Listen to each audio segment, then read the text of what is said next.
Olha, a gente precisa conversar sobre um assunto sério aqui voltado para a inteligência artificial. Antes de começar esse desabafo barra disclaimer, segue o nosso canal, compartilha se você achar devido e principalmente ativa o sininho porque o YouTube não está entregando o nosso conteúdo para todo mundo que nos segue por aqui.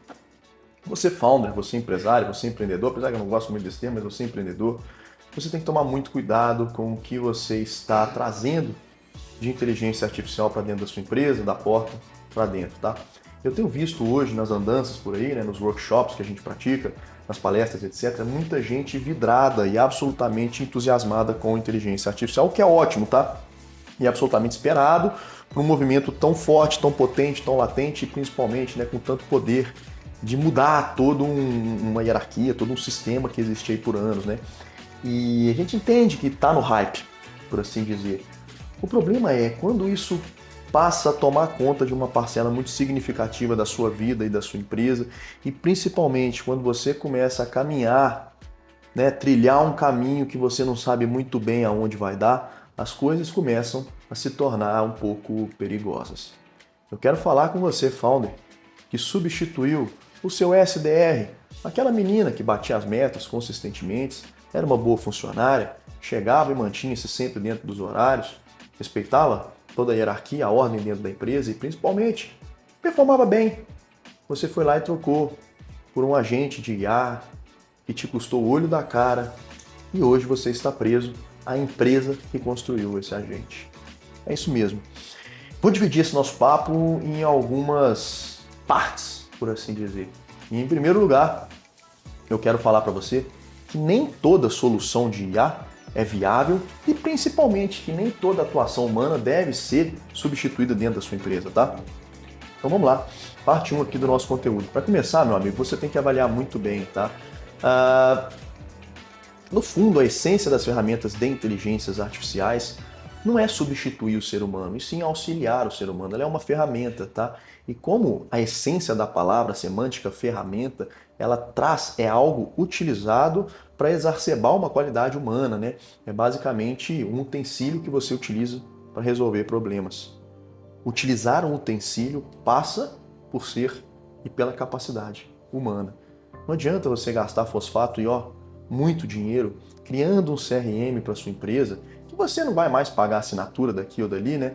Lê do engano, né? Porque você tem que pagar a assinatura do Supabase, do GitHub, do sei lá o que mais. Ah, é de graça, Luiz, é de graça, mas quando você começa a construir muita coisa ali, você precisa de pagar, né? Do Vercel, do Railway, tudo isso tem que pagar, né?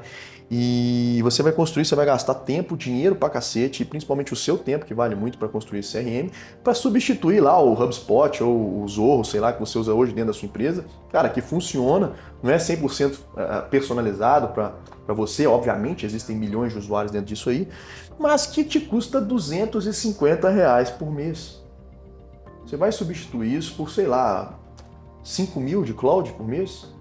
Você já gastou uns 15 mil para construir a ferramenta e aí você vai gastar mais, sei lá, 1.000 para manter isso? Faz sentido? É uma troca justa? Pense muito bem antes de sair querendo criar uma empresa autossuficiente, onde você construiu tudo, tá? O risco não é só financeiro. Muito provavelmente, o que você constrói funciona super bem no Love ou no Cloud Code é super legal quando só você está utilizando. Quando você exacerba o número de usuários, quando você abre as portas para as pessoas da sua empresa utilizarem, principalmente os clientes utilizarem, muito provavelmente isso vai crashar, isso não vai funcionar. Esse é o grande desafio, escalabilidade. Tenha essa palavra em mente durante todo o nosso papo aqui, tá? Em segundo lugar, eu li isso recentemente e faz total sentido. Não adianta automatizar o caos.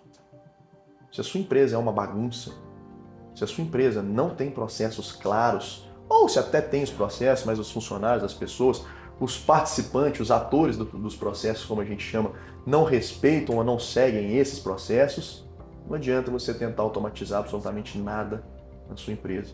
Em primeiro lugar, você precisa sim de ter toda a hierarquia, o fluxograma de trabalho, o organograma hierárquico da sua empresa muito bem desenhado, funcional e aplicado dentro aí da sua instituição. Se não, meu amigo, como é que você vai trazer, como é que você vai automatizar o caos? A maioria dos founders hoje não assume que a sua empresa é um caos. É muito difícil, e aqui quero deixar claro, tá? É muito difícil, até mesmo nas grandes corporações, a gente conversa diversas vezes, né, com grandes executivos de grandes empresas, que os caras reclamam ali em off, falam, cara, isso aqui é uma zona, nisso, nisso, nisso, nisso.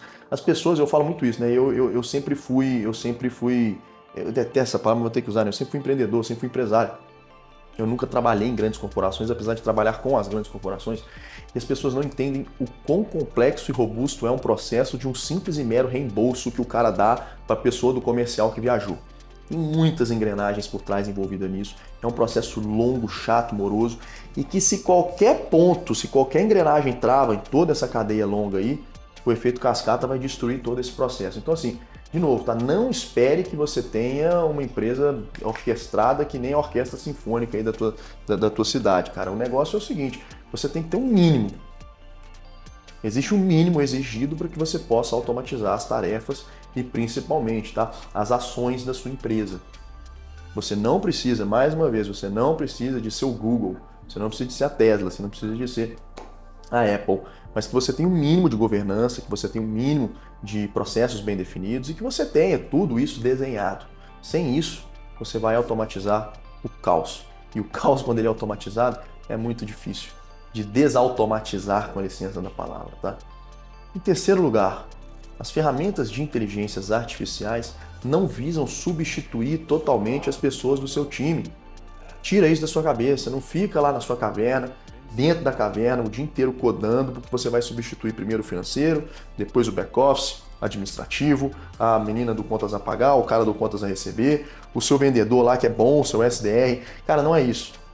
A grande sacada com as ferramentas de inteligência artificial está na substituição dos processos manuais, morosos, chatos e completamente ineficientes. É por aí que você começa a escalar.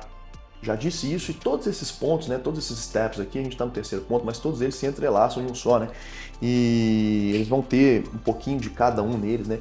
Então não adianta, cara, o segredo de escalar com a inteligência artificial não está, sinceramente, em construir o microsas genial, o próximo software, o aplicativo da sua empresa. É claro que isso tem valor, mas isso exige muito mais profissionalismo e utilização e capacidade, tá? O grande ganho de escala para a sua empresa está em substituir essas pequenas e chatas tarefas manuais. E isso nos leva ao quarto ponto, que provavelmente será o último, tá? As ferramentas de inteligências artificiais devem visar resolver os pequenos problemas do dia a dia. Essas são as ferramentas que mais têm sucesso. Você tem que empoderar o seu time, e a inteligência artificial é muito melhor utilizada quando fora do ambiente de desenvolvimento. O seu cara do time de tech, de dev, ele deve aceitar a inteligência artificial. É igual aceitar Jesus. O cara não precisa de ser um amante, o cara não precisa de ser um entusiasta, o cara tem que aceitar, utilizar, quebrar o paradigma ali, testar para isso, testar para aquilo, mas a adoção pelo time de tech é só uma pequena parcela de todo esse universo que a gente está falando aqui. É mais importante que o financeiro, que o RH, que o administrativo, que todas essas parcelas do back-office, tudo isso que mantém a sua engrenagem viva, aceitem e saibam utilizar as ferramentas de inteligência artificiais. Em todos os workshops que a gente dá por aí, em todas as palestras, em tudo que a gente leva, né? E esse é o lema da nossa empresa aqui, é introduzir a sua empresa na era da inteligência artificial. A gente quer deixar isso muito claro. Eu estou falando com a menina do RH, é com o camarada do contas a pagar. Não é com o seu time de DevTech. O seu time de DevTech, a gente tem todo o desenvolvimento para destravar a cabeça do cara e ele utilizar um apoio, um copilot, né? Um copiloto ali que vai ser inteligência artificial, que vai, cara, exacerbar muito as suas qualidades e também os seus defeitos, tome cuidado com isso. Mas o ponto principal aqui é levar e empoderar isso para o seu time, que é absolutamente leigo. É aí que está o grande ganho de escala e, ó, destravar o potencial da sua empresa. Se você quer destravar o potencial da sua empresa, você tem que ponderar, você tem que abrir a cabeça do seu time não técnico. É aí que mora o principal ganho de escala das ferramentas de inteligência artificial e é isso que a gente sempre pega. Se você quer saber como fazer isso aí dentro da sua empresa, siga esse canal e me contacte se quiser. Para mais conteúdos como esse, siga o nosso canal de novo, segue o nosso canal, porque o YouTube não está entregando nossos vídeos. Então segue o canal, ativa o sininho, segue todo o protocolo.